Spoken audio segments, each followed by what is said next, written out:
Bonjour à tous, bienvenue dans ce premier épisode de Culture et moi. Aujourd'hui nous allons parler d'Épicure.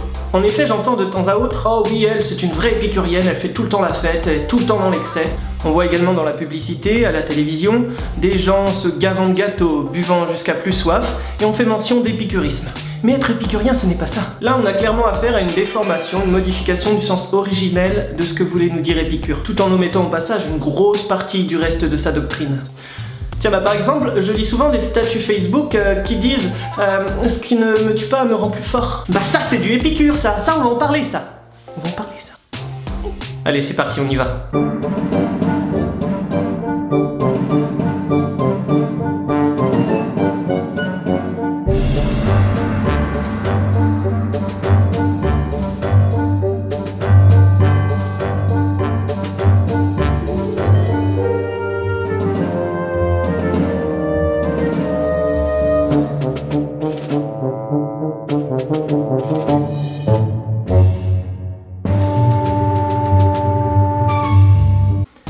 Épicure.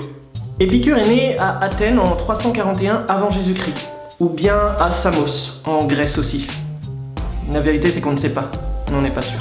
Toujours est-il qu'il a grandi à Samos avec sa famille. Il se serait instruit, formé pendant une dizaine d'années auprès de Nosiphan, un autre philosophe. Bon, Épicure dira plus tard n'avoir jamais reçu les enseignements de Nosiphan. Épicure commence à enseigner sur l'île de Lesbos. Il semblerait qu'il y ait quelques accrochages avec des gens de Lesbos qui ne tolèrent pas son enseignement. Épicure s'en va donc dans la ville de Lampsaque. Là-bas, il s'entoure d'un petit groupe d'élèves qui va le suivre jusqu'à Athènes. En 306, il fonde son école qu'il appelle le Jardin d'Épicure. Il enseigne alors jusqu'à sa mort en 270 avant Jésus-Christ, à l'âge tout de même de 70 ans. Alors Épicure semble s'être intéressé aux écrits de Platon, écrits avec lesquels il ne sera pas d'accord, et également les écrits de Démocrite. Démocrite qui nous parle déjà à l'époque d'existence d'atomes, de vide et d'infinité de l'espace. Il parle même d'atomes constituant les choses, pouvant se rediviser pour reconstituer d'autres choses. Rien ne se perd, tout se transforme. C'est ce qui se passe par exemple lorsqu'un individu meurt. Ces atomes se retrouvent sous différentes formes dans la nature pour continuer le cycle de la vie. Bref, Démocrite c'est un précurseur. Très en avance pour son époque.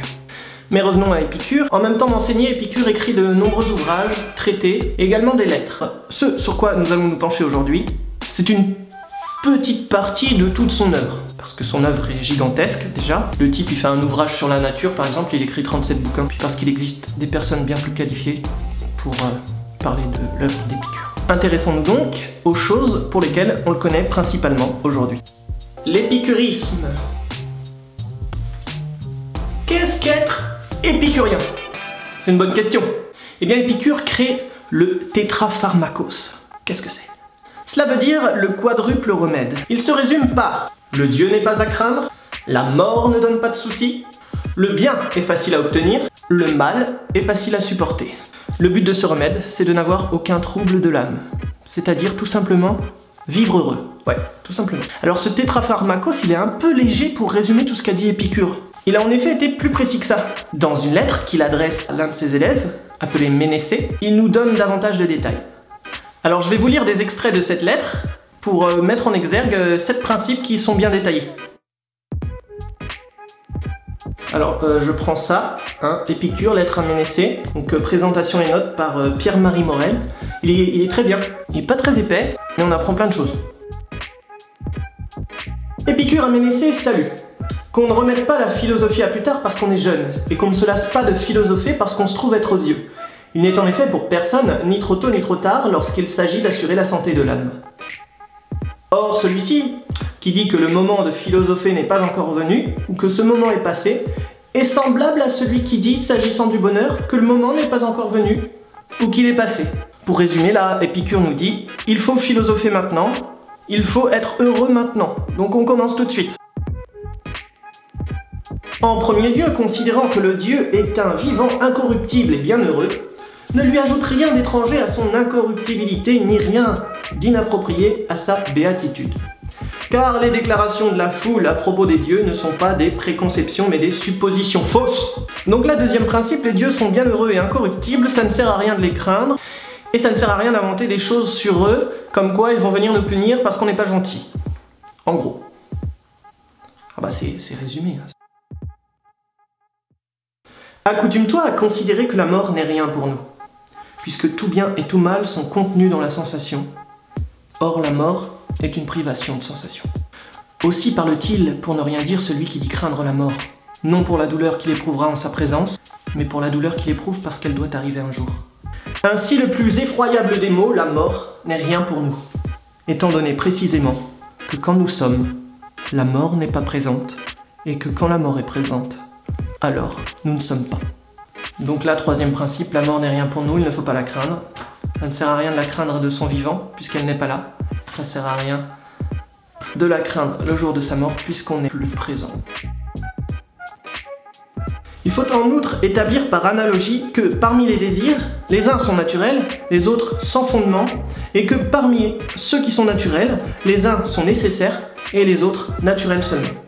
Alors là, il faut différencier les désirs naturels nécessaires, comme manger, boire pour survivre, et les désirs naturels non nécessaires. Par exemple, le sexe, c'est pas forcément nécessaire.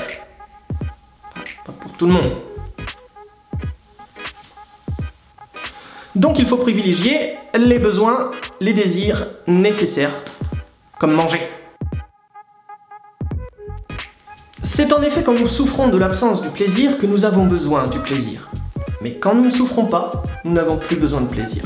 Voilà pourquoi nous disons que le plaisir est principe et fin de la vie bienheureuse.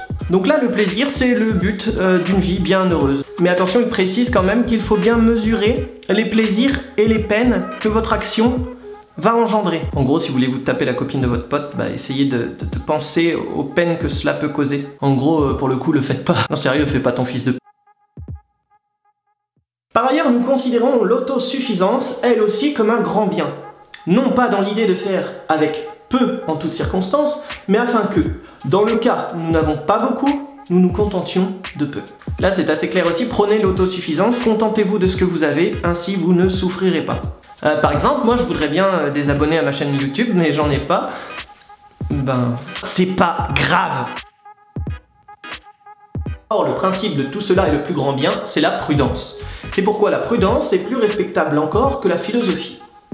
Car elle entraîne naturellement tout le reste des vertus. Donc là, faites preuve de prudence dans la vie et cela vous aidera à bien raisonner. Et ça entraînera d'autres vertus chez vous. Ainsi, fais de ces choses et de celles qui s'y apparentent l'objet de tes soins, jour et nuit, pour toi-même et pour qui t'est semblable, et jamais, ni éveillé ni en songe, tu ne connaîtras de troubles profonds, mais tu vivras comme un dieu parmi les hommes, car il n'est rien semblable à un vivant mortel, l'homme qui vit au milieu de biens immortels. Pour résumer, suis ces préceptes et tu vivras comme un dieu parmi les hommes. Voilà ce que c'est d'être épicurien. Et non pas se mettre des grosses races, bouffer comme un porc. Tiens, à propos de porc, on dit souvent pourceau d'Épicure. Le symbole du porc avait en effet été choisi par Épicure pour son école, pour son jardin. Voilà pourquoi on dit pourceau d'Épicure. Je vous remercie d'avoir suivi ce premier épisode de Culture et moi. Si vous pouviez cliquer juste en dessous sur s'abonner ou partager la vidéo, ça me ferait vraiment plaisir. Ça m'encouragerait à continuer de voir qu'il y a des gens qui suivent ces épisodes. Voilà. Je vais essayer d'améliorer ça de jour en jour. Premier épisode de Culture et moi, terminé.